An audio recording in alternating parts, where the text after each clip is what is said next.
السلام علیکم۔ 1857 کی پہلی جنگ آزادی کے وقت بہادر شاہ ظفر 82 سال کے تھے جب ان کے سبھی بچوں کا سر قلم کر کے ان کے سامنے انگریز تال میں سجا کر تحفے کی شکل میں لائے تھے۔ چاروں شہزادوں مرزا غلام مرزا، خضر سلطان مرزا، ابو بکر اور مرزا عبداللہ کو بھی قید کر لیا گیا تھا۔ میجر ہڈسن نے سبھی چاروں شہزادوں کا سر کاٹا اور ان کا گرم خون چلوں سے پی کر ہندوستان کو آزاد کرنے کی چاہ رکھنے والوں کو ایک وحشتناک پیغام دیا۔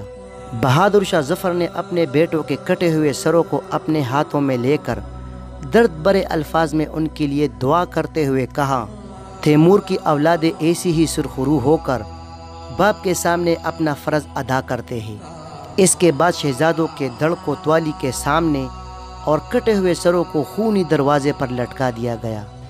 یہ ایک ایسے شہنشاہ کا تلخ، حوصلہ شکن اور خجالت آمیز انجام تھا جس کے پرکوں نے آج کے انڈیا، پاکستان، بنگلہ دیش اور افغانستان کی وسیع علاقوں پر صدیوں تک شان و شوکت سے راج کیا تھا۔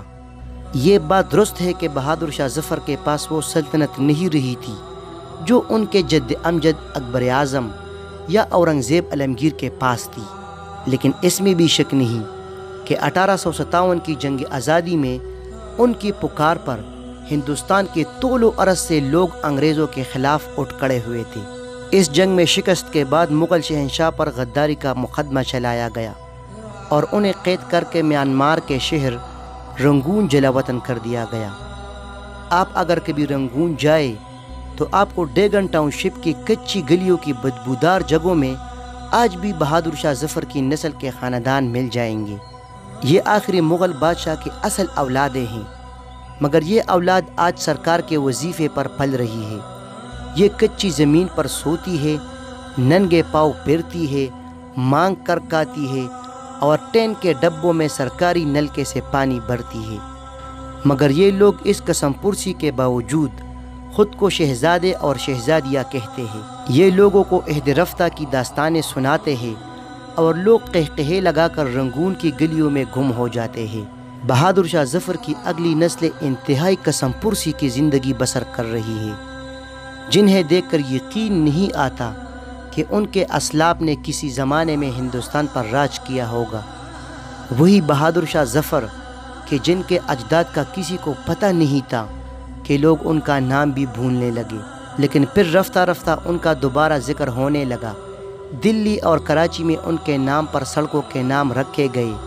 دی لاسٹ مغل نامی کتاب کے مصنف اور مشہور تاریخ دان کہتے ہیں، وہ خطاط، نامور شاعر اور صوفی پیر ہونے کے ساتھ ساتھ ایسے شخص تھے جو ہندوؤں اور مسلمانوں کے اتحاد میں یقین رکھتا تھا، کیونکہ ان کے والد اکبر شاہ ثانی مسلمان جبکہ والدہ لال بائی ہندو راجپوت شہزادی تھی۔ رنگون کے ایک پرسکون علاقے میں واقع بہادر شاہ ظفر کا مقبرہ ہندوستانی تاریخ کے ایک جذباتی اور متلاطم دور کی یاد دلاتا ہے۔ رنگون کے باسیوں کو یہ تو معلوم تھا کہ آخری مغل شہنشاہ ان کے شہر میں واقع چھاؤنی کے اندر کہیں نہ کہیں دفن ہے، لیکن درست جگہ کا کسی کو علم نہیں تھا۔ آخر 1991 میں مزدوروں کو ایک نالی کودتے کودتے اینٹوں کا چبوترا ملا۔ بعد میں معلوم ہوا کہ یہ دراصل بہادر شاہ ظفر کی قبر ہے۔ بعد میں عطیات کی مدد سے یہاں مقبرہ تعمیر کیا گیا۔ ہندوستان میں قائم دوسرے مغل بادشاہوں کے عالیشان مقبروں کی نسبت یہ مقبرہ بہت معمولی ہے۔ ایک آہنی محراب پر ان کا نام اور خطاب رقم ہے۔ نچلی منزل پر ان کی ملکہ زینت محل اور پوتی رونق زمانی کی قبر ہے۔ بہادر شاہ ظفر کی قبر گلاب کی پتیوں سے ڈکی ہوئی ہے۔ اس کے اوپر ایک لمبا فانوس لٹکا ہے اور دیواروں پر ان کی تصاویر اور ان کی آخری ایام میں لکھی چند غزلیں بھی آویزاں ہیں۔